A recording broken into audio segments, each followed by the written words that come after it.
वंदे मातरम युवा साथियों, विशेषकर ऐसे युवा साथी जो किसी भी कंपटीशन की तैयारी कर रहे हैं और कोई भी परीक्षा का फॉर्म भरा हुआ है, विशेषकर राजस्थान अधीनस्थ सेवा बोर्ड से कोई अगर फॉर्म भरा हुआ है और अगर OTR में आपके कुछ गड़बड़ी हुई है तो उसके लिए महत्वपूर्ण जो अपडेट मैंने कल बताई थी कि कार्मिक विभाग की तरफ से OTR करेक्शन का ऑप्शन शुरू करने के लिए RPSC और अधीनस्थ बोर्ड को कहा गया है। इसी संदर्भ में मैंने कल के वीडियो में विशेष रूप से बताया था कि बहुत जल्दी अधीनस्थ सेवा बोर्ड और RPSC के द्वारा इस संबंध में नोटिफिकेशन जारी किया जाएगा। और इसी क्रम में आज जैसे आप देख पा रहे हैं, यह नोटिफिकेशन 14/7/2023 का है। One time registration correction in OTR, यहाँ जो है ये नोटिफिकेशन जारी हुआ है। ये नोटिफिकेशन क्या है, पूरा नोटिफिकेशन आपको मैं बता दूंगा। ये जैसे विज्ञप्ति है, आप देख रहे हैं यहाँ जैसे 14/7/2023 की ये विज्ञप्ति है और जिसमें लिखा हुआ है कि बोर्ड द्वारा आयोजित भर्तियों में अभ्यर्थियों द्वारा किए जाने वाले ऑनलाइन आवेदन के लिए वन टाइम रजिस्ट्रेशन OTR में संशोधन की अनुमति दी गई है। ये सारा जो प्रोसेस है कल के जो DOP यानी कार्मिक विभाग का जो आदेश था उसकी अनुपालना में है। अब इसमें क्या क्या चीज़ें जो अपडेट हो सकेगी, तो जैसे इसमें लिखा हुआ कि यदि किसी अभ्यर्थी को अपने OTR में स्वयं के नाम, पिता के नाम, जन्मतिथि और लिंग में परिवर्तन करना है तो उसे सर्वप्रथम अपने आधार जन आधार में परिवर्तन करवाना होगा।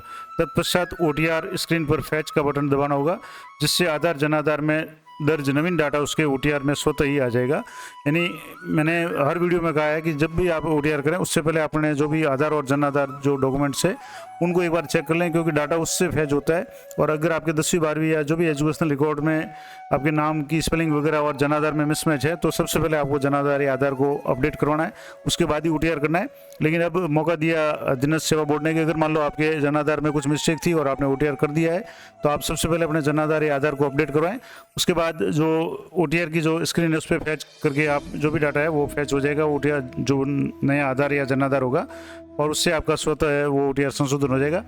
इसके अलावा अभ्यर्थी को अपने OTR में आरक्षण श्रेणी, दिव्यांगजन श्रेणी, मूल निवास में वांछित संशोधन करने की अनुमति दी गई है। अभ्यर्थी संशोधन के उपरांत ही ऑनलाइन आवेदन करें। यानी आपने OTR किया हुआ है पहले से और अब नया कोई फॉर्म भरना चाहते हैं तो पहले आप OTR में संशोधन कर लें ताकि आपको बाद की जो भी फॉर्म है उसमें कोई भी समस्या नहीं आए। तीसरा जो पॉइंट है, यदि अभ्यर्थी भर्ती का ऑनलाइन आवेदन सबमिट कर चुका है, मान लो कोई भर्ती जिसकी फॉर्म की डेट है वो जा चुकी है, फॉर्म भर दिया है, तो ऐसी स्थिति में ऑनलाइन आवेदन में संशोधन की अवधि के दौरान भी उसे स्वयं के नाम, पिता के नाम, जन्मतिथि और लिंग में परिवर्तन की अनुमति नहीं होगी। यानी इन चीज़ों में तो अभी फिलहाल अनुमति नहीं होगी।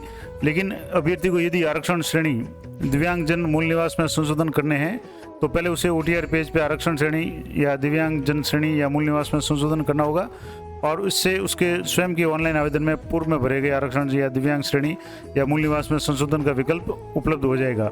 यानी पहला बात तो यह कि अगर आपने अभी तो कोई फॉर्म नहीं भरा और OTR किया हुआ है तो आप OTR में अपने नाम वगैरह में सब में चेंज कर सकते हैं।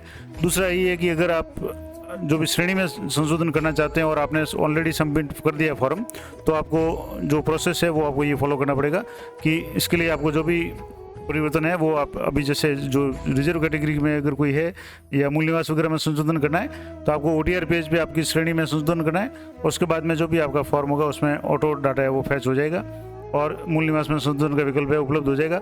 तो वहाँ से जब आप जो फॉर्म है उसमें आप अपडेट कर पाएंगे OTR में अपडेट होने के बाद में, और जिसे उपयोग में लेकर वह वांछित संशोधन कर सकता है। और ऑनलाइन आवेदन में शेष स्वीकार्य जो संशोधन भर्ती की विज्ञप्ति के अनुसार किए जा सकेंगे। तो ये महत्वपूर्ण जो अपडेट है वो सचिव राजस्थान अधीनस्थ सेवा बोर्ड की तरफ से आज का नोटिफिकेशन जारी हुआ है, विज्ञप्ति जारी हुई है 14/7/2023 की। और मैंने कल ही इसके बारे में जो कार्मिक विभाग का जो विज्ञप्ति जारी हुई थी या जो भी परिपत्र जारी हुआ था उसमें मैंने वीडियो में भी बताया था अंत में कि बहुत जल्दी अधीनस्थ सेवा बोर्ड और RPSC के द्वारा भी इस संबंध में नोटिफिकेशन जारी किया जाएगा।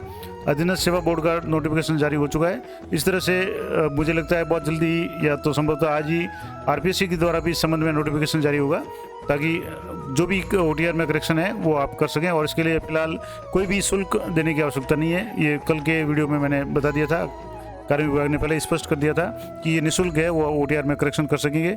तो ये अपडेट थी राजस्थान अधीनस्थ सेवा बोर्ड के संबंध में कि कोई भी जो भी OTR आप कर चुके हैं उसमें संशोधन है उसकी अनुमति दी गई है।